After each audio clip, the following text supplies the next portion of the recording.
In a crowded, fast-moving city, where everyone seemed to be running toward something more success, or simply the next deadline, lived a quiet boy named Aarin.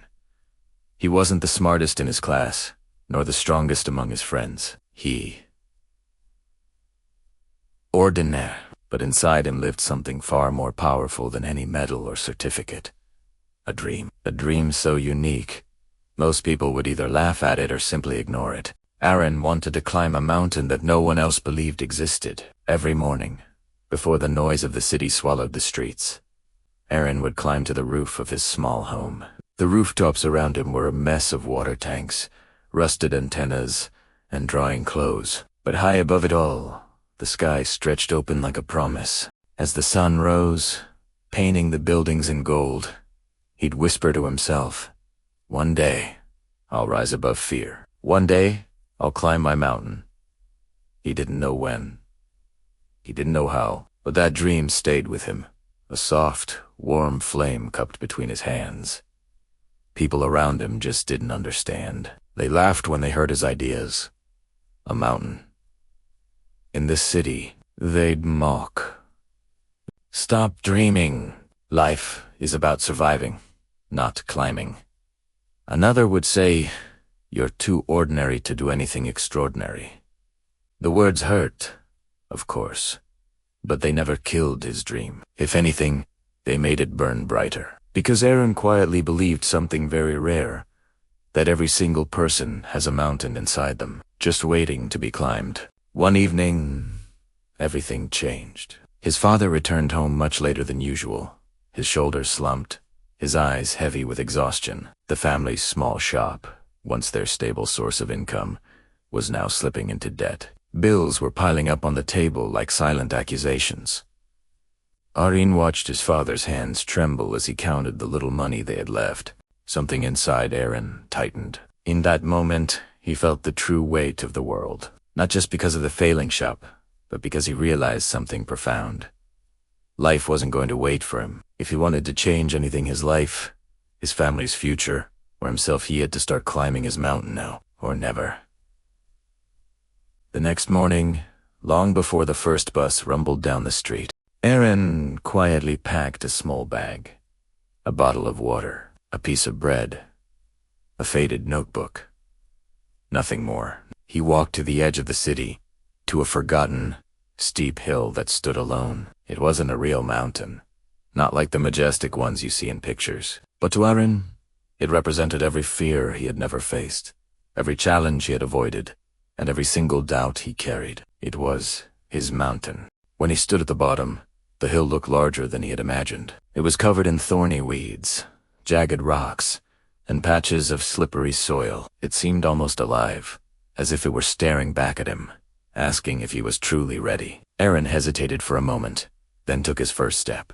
The climb was far harder than he thought. The ground was uneven, and every few minutes he slipped or stumbled. At one point he scraped his knee badly on a sharp rock and cried out in pain. Sweat dripped down his forehead, his breath grew heavy, and his legs began to tremble. Halfway up, feeling utterly defeated, he sat down. He looked at the sky and whispered, "Maybe they were right. Maybe I'm not meant to succeed." Just then, he heard a voice behind him come, steady and surprisingly warm. "So, why did you stop climbing?" Aarin turned to see an old man standing with a simple wooden staff. His clothes were plain, his beard was long, and his eyes held a strange mix of kindness and wisdom. Aarin, catching his breath, explained that the climb was too hard, that it hurt, and that maybe his dream was foolish after all. The old man chuckled softly. "No dream is foolish," he said. "Only the fear of trying is." He sat down beside Aarin and added, "Listen carefully, child. Life only wants to know one thing: are you serious? Pain builds strength. Fear builds courage. Failure builds success. But giving up builds nothing."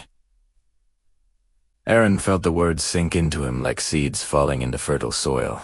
When he looked up again, the old man was gone, having disappeared between the trees as silently as he had appeared. Aarin stood up.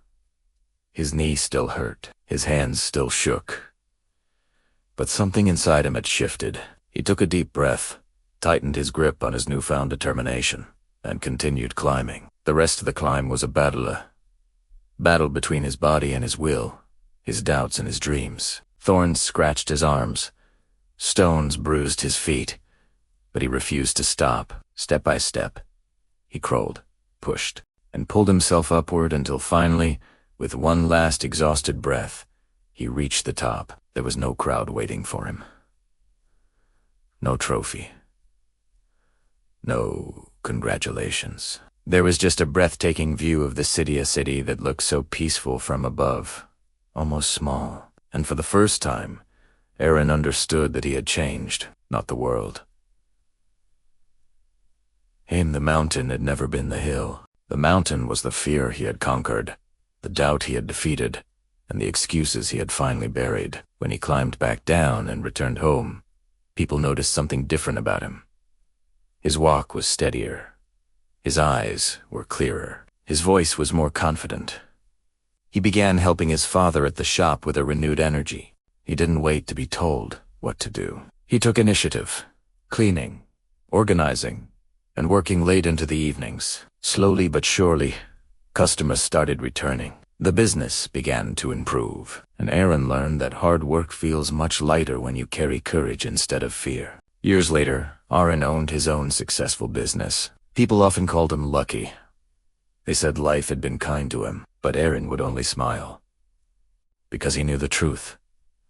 Luck had nothing to do with it. He had climbed a mountain long before success ever arrived. And he knew that once a person conquers the mountain inside them, the world outside becomes a whole lot easier to navigate. The greatest obstacles we face are never the things around us. They are the things that live within us, and those who find the courage to climb them discover a strength they never knew they had. Thank you for watching. If this story resonated with you, please like, share, and subscribe for more content that inspires.